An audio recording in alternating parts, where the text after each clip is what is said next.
یکی از بندهایی که به عنوان حل اختلاف ما میتونیم در قرارداد پیش بینی بکنیم بعد اینه که در صورتی که سازنده ملک رو ول کنه به امان خدا بره، اومده در مرحله نازکاری ملک رو ول کرده، قرارداد رو در واقع معلق گذاشته و دیگه پیداش نمی‌کنیم. پروژه های بسیار زیادی توی این مرحله هستن که متاسفانه سازنده ملک رو رها کرده، در قرارداد پیش بینی لازم نشده، سهم خودش رو سازنده تمام کمال فروخته و ملک رو رها کرده. خب اینجا باید پیش بینی لازم توی قرارداد بشه که آقای سازنده شما حق نداشتی این واحد رو بفروشی و حالا از محل اون واحدی که شما اینجا ما فریز کرده بودیم و اجازه پیش فروش بهت نداده بودیم، من مالک اختیار دارم که ادامه بدم، ساختمان رو تکمیل کنم، هزینه ها رو به علاوه 20% 30% به عنوان هزینه بالاسری از شما مطالبه کنم. اگر این اتفاق نیفته و شما اینو تو قرارداد پیش بینی نکنین دوستان، حداقل یه پروسه 1 ساله بایستی درگیر دادگاه باشید. باید برین اول الزام سازنده رو به انجام تعهدات قراردادیش بخوایم، اون رو ملزمش کنیم به ساخت، تکمیل، تحویل، اخذ پایان کار، صورت مجلس تفکیکی و خب حالا سند هم که به نام شماست و ممکنه بخشی از سند هم به نام ایشون باشه. نهایتا اگر این اتفاق نیفتاد و این کار رو انجام نداد، اعمال ماده 47 قانون اجرا احکام مدنی کنین، خودتون بریم بسازین. همین پروسه‌ای که بنده خدمت شما عرض کردم حداقل با شرایط فعلی 1 سال 1 سال و نیم زمان خواهد برد. و شما میتونید تو قرارداد در واقع با یه بند پیش بینی کنید اگر سازنده ملک رو 20 روز یه ماه رها کرد و نیومد سر پروژه، مالک حق داره تأمین دلیل کنه و ادامه پروژه رو خودش انجام بده. هزینه هاش هم از محل فروش اون واحدی که سازنده در واقع اختیار پیش فروش رو نداشته مطالبه کنه. به علاوه 20% 30% هزینه بالاسری یا هزینه های در واقع پیمانکاری خودش. پس ببینیم با یه شرط خیلی کوچیک توی قرارداد ما میتونیم 1 سال و نیم پروژه خودمون رو پیش ببریم بدون اینکه نیاز داشته باشیم خودمون رو به دردسر بندازیم. این نکته طلایی بودش که راجع به این قسمت حتما دوستان بایستی بهش مراجعه کنن. فرض کنیم که عملیات ساختمانی تمام شده، واحدها هم تحویل شده. 2 تا حالت پیش میاد، یا تلفات ساختمانی بوده یا نه اصلا دیگه سازنده میگه من که واحدها تحویل دادم دیگه، بنا به دلایلی دنبال پایان کار صورت مجلس تفکیک نمیده. دوستان در قرارداد پیش بینی کنین که اگر سازنده این کار رو نکرد، مالک اختیار داشته باشه بره پایان کار و صورت مجلس تفکیک رو بگیره، هزینه هایی که به عهده سازنده بوده رو پرداخت کنه و بتونه ازش مطالبه کنه با ارائه بروز مثبت با 20% 30% بالاتر به عنوان وجه التزام قراردادی بتونه در واقع مطالبه کنه. درگیر پرونده‌ای هستم من از سال 1394 تا همین الان، کماکان ملک هنوز پایان کار ندارد. موکلین بنده هنوز بعد از این همه سال نتونستن پایان کار بگیرن. چرا؟ چون تخلفات ساختمانی داشته. اگر پرداخت میکردن اذنی در پرداخت نداشتن و حالا اگر بخوان در واقع برن دادگاه بایستی اول الزام طرف رو به انجام این تعهدات قراردادیش بخوان. یه پروسه زمان برطرف هم نیست و به اشخاص مختلف همین پروژه واگذار شده، هر کدوم بخشی در واقع مالکیتی دارن و مشکلات متعددی رو تو این پروژه ایجاد کرده. پس باز توصیه ما اینه که اگر سازنده پایان کار رو نگرفت، شما اختیار داشته باشین که پایان کار رو بگیرین و هزینه ها رو پرداخت کنین. چرا من تاکید میکنم هزینه ها رو پرداخت کنین؟ به لحاظ اینکه اگر شما اذن در پرداخت هزینه نداشته باشین، حق ندارین پرداخت کنین و اگر پرداخت بکنین هزینه ها مورد قبول سازنده نیست و دادگاه این هزینه ها رو به نفع شما رأی نخواهد داد. بنابراین در قرارداد اذن در پرداخت رو بگیرید. اگر اشتباه نکنم ماده 265 قانون مدنی هستش که میگه اگر شما اذن در پرداخت نداشته باشی حق مطالبه هم ندارید. بنابراین اذن در پرداخت داشته باشین، علاوه بر اون هزینه‌های بالاسری و هزینه‌های پیمانکاریتون رو هم بتونین مطالبه کنین. روش‌های اطلاع رسانیه. باز ما تو قراردادهای مختلفی میبینیم که میان می‌نویسن که آدرس طرفین همان است که در این قرارداد آمد و اگر آدرس طرفین عوض شد بایستی به طرف مقابل اطلاع بدن. حالا در قرارداد مشارکت چون محل وقوع ملک در اون جایی هستش که طرفین در واقع مطابق قانون ادارسی مدنی محل وقوع مال غیر منقول صالح برسید دیگه. اما مثلا فرض کنید که شما توی قرارداد مشارکتی در شهر مشهد دارین منعقد میکنید، آدرس طرفین در مشهد، من سازنده 2 هفته بعد از این که قرارداد رو به شما امضا کردم میام و اعلام میکنم آقا آدرس من تغییر کرد به تهران خیابان فلانجا و شما اطلاع رسانیات باید به تهران انجام بشه. یعنی شما بایستی نامه‌نگاری که انجام میدی میخوای اطلاع به من بدی به تهران انجام بدی. هدف طرفین این بوده واقعا. این اشتباهه. ما باید توی قرارداد عرض کردم سامانه سنا رو حتما از طرفین بخوایم ثبت نام داشته باشن. اطلاع رسانی ها اگر ضرورت بر انجام مکاتبه هست از طریق ارسال اظهارنامه باشه یا ایمیل باشه. بحث واتساپ و فضای مجازی اساساً مورد قبول نیست، ولی ایمیل یه موضوع شناخته شده است که مورد تایید هم از قانون تجارت الکترونیک هم این اجازه رو به ما میده. اظهارنامه به عنوان یک سند رسمی هستش که مورد قبول محاکم هم قرار میگیره. بنابراین شیوه های اطلاع رسانی رو بایستی مشخص کنیم، بگیم از طریق ایمیل، از طریق اظهارنامه و خیلی پشتشو باز نذاریم. این که طرف آدرسش رو عوض بکنه اگر که سامانه سنا داشته باشه اصلا تأثیری در این موضوع نداره. سامانه سنا داره، ما اظهارنامه رو با آدرس سامانه سنا ارسال میکنیم. یکی از موضوعات مهم در قراردادهای مشارکت در ساخت بحث تکالیف مالیاتیه. مالیات‌های ناشی از این قرارداد به عهده چه کسی است؟ ما داریم ارزش افزوده روی یک زمین ایجاد میکنیم. بخشی از این ارزش افزوده مال سهم من مالک، بخشیش سهم شما سازنده. باید تکلیف مالیاتش معلوم باشه. من مالک چه مالیاتی پرداخت بایستی بکنم، شما سازنده چه مالیات هایی رو بایستی پرداخت کنیم.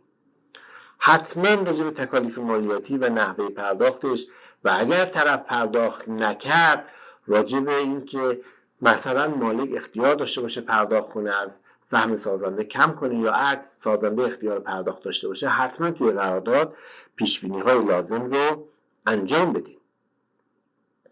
هزینه های انتقال سند دوستان، من مکرر توی قراردادها میبینم که میگن که هزینه انتقال سند بالمناسبه. بعد دوستانی که در حوزه تنظیم قراردادها هم دارم کار میکنن برای اینکه اصطلاحاً این قرارداد بشه و جوش بدن این معامله رو، میگن اما هزینه هاش چیزی نمیشه. خب اگر هزینه هاش چیزی نمیشه توی قرارداد باید پیش بینی بشه. یعنی چی؟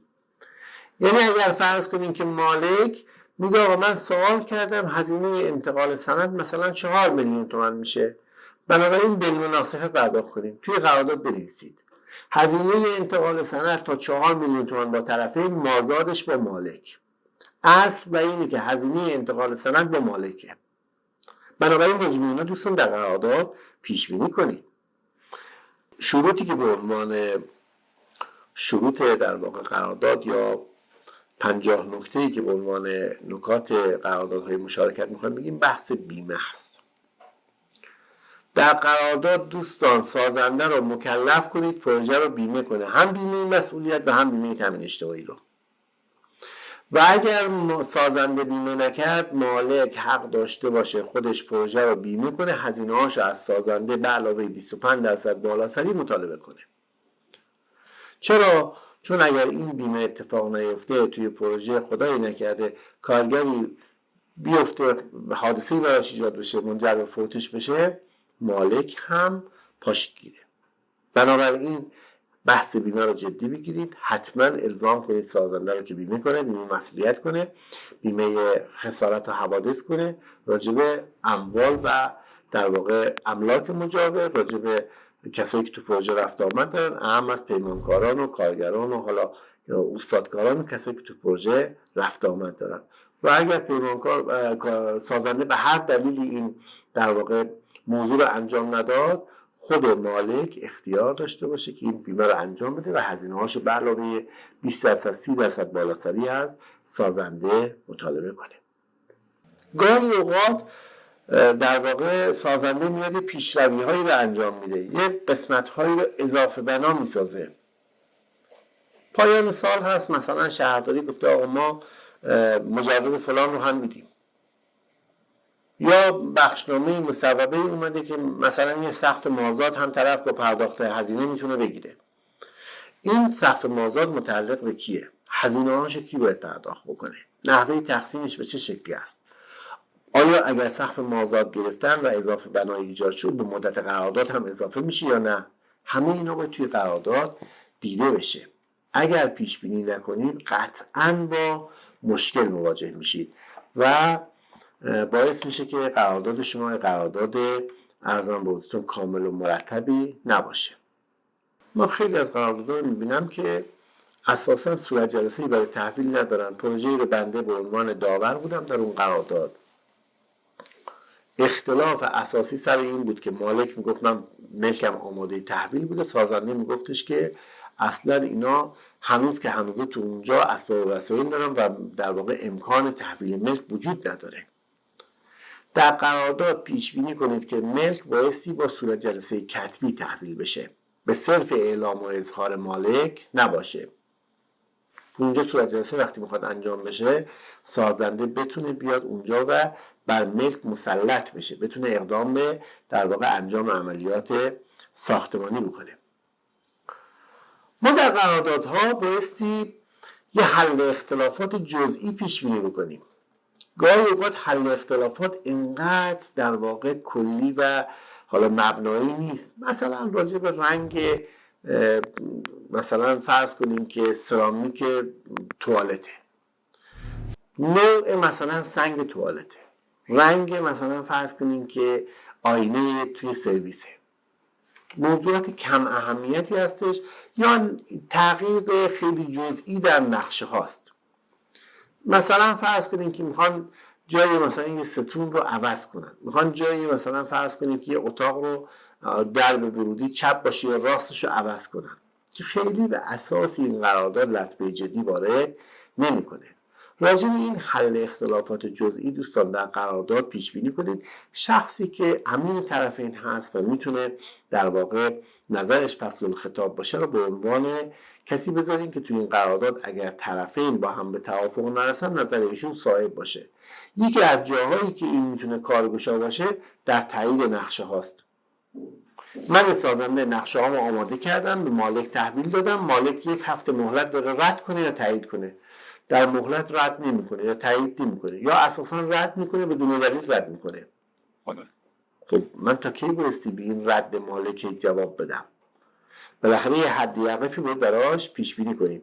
بنابراین توی قرارداد پیش بینی کنیم که اگر مالک و سازنده راجع به مثلا رنگ مشاعات، راجع به نقشه ها، راجع به موضوعات جزئی با هم اختلاف داشتن و نتونستن ظرف 1 هفته مشکلشون رو حل کنن، آقای فلانی نظرش فصل الخطاب باشه. هر چیزی که ایشون گفت به شرطی که با مقررات سازمان نظام مهندسی تعارضی نداشته باشه، قابلیت اجرا داشته باشه و نظرش رو به صورت کتبی اعلام میکنه و این نظر اجرا میشه.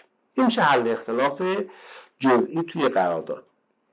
خب اساسا در قرارداد مشارکت داوری بذاریم یا نذاریم؟ نه اینکه ما بگیم در قرارداد مشارکت، در همه قراردادها حل اختلاف میتونه در واقع بسیار کارساز و کارگشا باشه. توصیه ما اینه که حتما شرط داوری بذارین، اما شرط داوری بایستی یه شرط داوری کامل و مناسب باشه، خودش منشأ اختلاف نباشه. نه یه شرطی رو بذارین که خودش باعث ایجاد اختلاف بشه. اگر قرار شرط داوری بذاریم خب بهتره که مقام ناسب بذاریم. مقام ناسب یعنی کسی که در موقع بروز اختلاف داور تعیین میکنه، برای ما تعیین داور میکنه. مثلا اگر دفتر املاک داره قرارداد می‌نویسه میتونه مقام ناسب باشه. در صورت بروز اختلاف بین طرفین راجع به کلیه مفاد این قرارداد، اهم از انعقاد، اعتبار، فسخ، نقض، بطلان، ابطال یا همه موضوعات این قرارداد، آقای مشاور املاک داور تعیین میکند. این چه مقام ناسب. بهترین نوع و بهترین شیوه اینه. به لحاظ این که اگر ما داور رو مشخص کنیم ممکنه داور در زمان در واقع اختلاف نخواهد یا نتواند داوری بکنه. اینجا هست که قانون آیین دادرسی مدنی میگه که داوری از بین میره، در صورتی که ما هدفمون این نبوده. دوست داشتیم که حل اختلاف انجام بشه و سرعتی در رسیدگی داشته باشیم. خب راجع به مزایای داوری انشاءالله در جای خودش ما صحبت خواهیم کرد. پس بنابراین اگر میخواین شرط داوری بذارین حتما بایستی شرط داوری کاملی بذارین که خودش محل در واقع اختلاف نباشه. تعداد نسخ قرارداد، باز خیلی به من مراجعه کردن که آقا مالک نسخه من رو تحویلم نمیده. چرا تحویل نمیده؟ به لحاظ اینکه گفته اگر من نسخه رو تحویل میدم شما میگی پیش فروش انجام میدی. خب ما باید در قرارداد ابزارهای دیگه پیش بینی بکنیم. تعداد نسخ قرارداد مشخص باشه، نسخه سازنده در اختیارش باشه، حق پیش فروش رو محدود کنیم، ضمانت اجرا هم براش بذاریم. این که ما به سازنده در واقع قرارداد رو ندیم کار درستی نیست و اساسا توصیه نمیشه. حتما باید نسخه های قرارداد مشخص باشه و نسخه هر طرف در اختیار خودش باشه. محل انعقاد قرارداد، حالا ممکنه که عرضم به حضورتون که چون قرارداد ناشی از اموال غیر منقول هست، خب قانون ادارسی مدنی میگه اختلافات ناشی از این قرارداد هم در محل مال غیر منقول انجام میشه. اما در قراردادها بهتره که محل انعقاد قرارداد رو هم مشخص کنیم. تاریخ تحویل واحدها و ضمانت اجرا هاست. من سازنده تکلیف داشتم در یه بازه زمانی مشخص مطابق لیست متریال این واحد رو بسازم و تحویل مالک بدم. باید براش هم ظرف زمانی بذاریم و هم ضمانت اجرای مناسب. ضمانت اجرا دوستان باید بازدارندگی داشته باشه. اگر ضمانت اجرا نامناسب باشه خب این قراردادیه که محکوم به شکسته. پس بنابراین ضمانت اجرا نباید خیلی خارج از عرف باشه و نه خیلی مختصر باشه. ضمانت اجرا باید طوری باشه که سازنده در واقع براش نه صرفه اقتصادی نداشته باشه که تخلف بکنه. پس حتما راجع به تاریخ تحویل واحدها بازه زمانی رو مشخص کنیم و ضمانت اجرا هم براش بذاریم. تاریخ تنظیم سند، بالاخره سند قراره یه زمانی تنظیم بشه. 6 ماه بعد از پایان کار صفرکاری، 6 ماه بعد از تحویل واحدها تاریخ دقیقش رو مشخص میکنیم و دفترخونه‌اش هم مشخص میکنیم، ضمانت اجرای لازم رو هم براش میذاریم. مطلب 49 دفترخونه‌ای که باید سند تنظیم بشه. خب مطابق آیین‌نامه دفاتر اسناد رسمی اگر شما دفترخونه رو مشخص نکنین دفترخونه تکلیفی به صدور گواهی عدم حضور ندارد.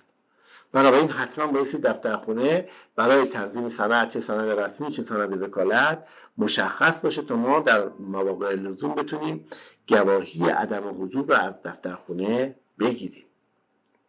و نکته آخر این که اگر قرار است ما حق سکنایی به مالک بدیم بهتر این حق سکنا مبلغش مشخص باشه و نحوه پرداختش هم معلوم باشه. قراردادی در دفتر من هست در سال 1394 قراردادی منعقد شده و کماکان این قرارداد شروع نشده. چرا؟ چون مالک مدعی هست سازنده باید منزلی در حد شأن من تهیه می‌کرده و تا حالا اون منزل در حد شأن من تهیه نشده، بنابراین من ملک رو برای ساخت در اختیار ایشون نمیذارم. 2-3 هیئت داوری تا به حال اومدن اظهار نظر کردن، رفتن در دادگاه‌های مختلف و مشکلات متعدد رو برای همدیگه ایجاد کردن. بهترین کار اینه که ما اگر قرار حق سکنایی یا حق اجاره‌ای به مالک بدیم رقمش مشخص باشه و شیوه پرداختش رو هم مشخص کنیم. سعی کردیم در این سلسله ویدیو در واقع 50 تا نکته‌ای که در قراردادهای مشارکت در ساخت ما باش مواجه هستیم و نکاتی هستش که نکات ضروری بود. حتما عزیزانی بزرگانی که تجربهشون در واقع و دانششون حتما از من بیشتر هست نکاتی رو به این 50 مورد اضافه میکنن. ما الزاماً داعیه اینو نداریم که نمیشه نکات دیگه بهش اضافه کرد، ولی این 50 تا نکته‌ای هستش که تقریباً یه قرارداد استاندارد و کامل رو شامل میشه و میشه به این قرارداد گفت یه قراردادی که قابلیت اجرا داره. امیدوارم مطالبی که توی این ویدیو مطرح شد مورد در واقع استفاده دوستان قرار بگیره و تونسته باشیم یه بابی رو در قراردادهای مشارکت در ساخت باز کنیم. در انتهای عرایزم باز هم توصیه میکنم که حتما قانون الزام ثبت معاملات اموال غیر منقول رو دوستان مد نظرشون باشه. این قانون علیرغم خوبی هایی که داره، ضمانت اجراهای بسیار بسیار سنگینی رو در نظر گرفته که گاهی اوقات ممکنه که منجر به از بین رفتن همه دارایی سازنده های محترم بشه. شما رو به خدای بزرگ میسپارم. امیدوارم که مطالب مورد پسند و رضایت شما واقع بشه و بتونید استفاده لازم رو ازش ببرید. در پناه خدا باشید.